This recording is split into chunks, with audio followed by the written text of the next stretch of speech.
Assalamualaikum warahmatullahi wabarakatuh. Sebelumnya, perkenalkan nama saya lalu Aufa Hika Reza Nugraha. NIM saya 10 20 12 400097. Di sini saya akan mempresentasikan tentang pengenalan kimia, peranan kimia sehari-hari. Yang kedua, teori atom. Yang ketiga, konfigurasi elektron dan tabel periodik. Di sini saya akan menjelaskan sistemnya adalah tanya dan jawab. Materi yang pertama adalah peranan kimia sehari-hari. Pertanyaan pertama, apa hubungan antara sifat kimia suatu materi dan perubahan yang terjadi? Di dalam kajian ilmu kimia, kita akan mempelajari struktur, komponen, sifat, dan perubahan materi. Sifat dan perubahan materi akan dibahas dalam ilmu kimia mencakup sifat-sifat fisis serta sifat kimia dari materi. Sifat fisis mencakup wujud dan tampilan materi, sedangkan sifat kimia yang mencakup kecenderungan materi untuk berubah dan menghasilkan materi baru.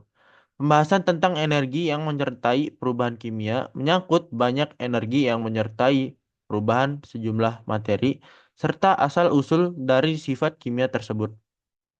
Pertanyaan kedua, apa saja contoh-contoh kimia dalam kehidupan sehari-hari? Bahan-bahan untuk mengawetkan makanan, contohnya pengawet makanan, berfungsi untuk menunda pertumbuhan mikroorganisme dalam makanan. Pengawet makanan kimia tidak hanya mencegah pertumbuhan bakteri, virus, jamur, tetapi juga menghambat oksidasi lemak yang bertanggung jawab untuk membuat makanan tengik. Pengawet makanan kimia yang paling umum adalah natrium benzoat, asam sorbat, kalium sorbat, kalsium sorbat, natrium sorbat, asam propionat, dan garam asam nitrat. Materi yang kedua adalah teori atom. Apa yang dimaksud dengan teori atom? Atom adalah unit dasar materi yang merupakan penyusul segala sesuatu di alam semesta. Secara sederhana, atom dapat dianggap sebagai blok bangunan terkecil dari suatu zat yang masih memiliki sifat-sifat kimia zat tertentu. Atom memiliki subatom yang tersusun dari tiga partikel dasar, yaitu proton, elektron, dan neutron. Proton merupakan partikel bermuatan positif, elektron bermuatan negatif, sedangkan neutron merupakan partikel atom yang netral atau tidak bermuatan. Proton dan neutron terletak di inti atom, sedangkan elektron sebagai kulit atom berada di sekitar inti atom.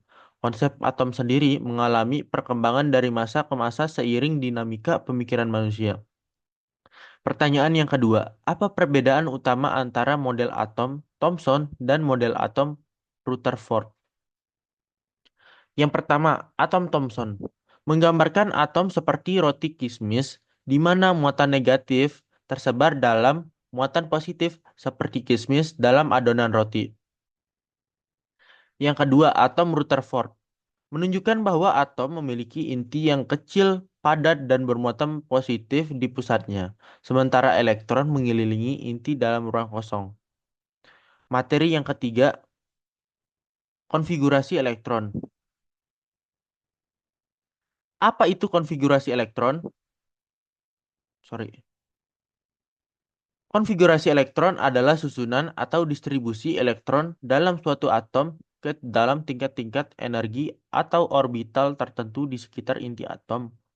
Konfigurasi elektron menggambarkan bagaimana elektron dalam atom mengisi orbital berdasarkan aturan tertentu. Pertanyaan yang kedua, siapa penemu konfigurasi elektron? Konfigurasi elektron kulit ditemukan oleh Niels Bohr. Itulah mengapa konfigurasi ini juga disebut sebagai konfigurasi elektron Bohr. Menurut Bohr, elektron akan berputar mengelilingi inti pada lintasan tertentu dengan tingkat energi yang berbeda-beda bertanggung pada posisi lintasannya. Selanjutnya, lintasan tersebut dikenal sebagai kulit atom. Berdasarkan teori ini, elektron harus diisikan dari tingkat energi yang paling rendah, yaitu kulit N sama dengan 1, dan dilanjutkan kulit L, N sama dengan 2, M, N sama dengan 3, N sama dengan 4, dan seterusnya. Materi yang terakhir, tabel periodik. Pertanyaan pertama adalah, apa itu tabel periodik? Tabel periodik adalah tabel susunan unsur kimia berdasarkan nomor atomnya. Terdapat 118 unsur dalam tabel periodik yang disusun berdasarkan kenaikan nomor atomnya. Tabel periodik dikelompokkan menjadi baris horizontal yang disebut periode dan kolom vertikal yang disebut golongan. Unsur dalam suatu golongan memiliki sifat kimia yang mirip karena memiliki jumlah elektron valensi yang sama. Sedangkan unsur dalam suatu periode memiliki jumlah kulit elektron yang sama. Pertanyaan yang kedua, siapa yang pertama kali menyusun tabel periodik modern? Tabel periodik modern pertama kali disusun oleh Dmitri Mendeleev, seorang ilmuwan asal Rusia pada tahun 1869. Tabel periodik modern yang kita gunakan sekarang telah diperbaiki oleh Henry Moseley pada tahun 1913 yang menyusun unsur berdasarkan nomor atom, jumlah proton, bukan massa atom. Revisi Moseley mengatasi ketidaksesuaian dalam susunan tabel Mendeleev.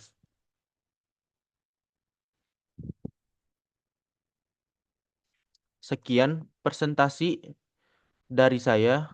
Mohon maaf apabila ada kesalahan kata dalam ucapan.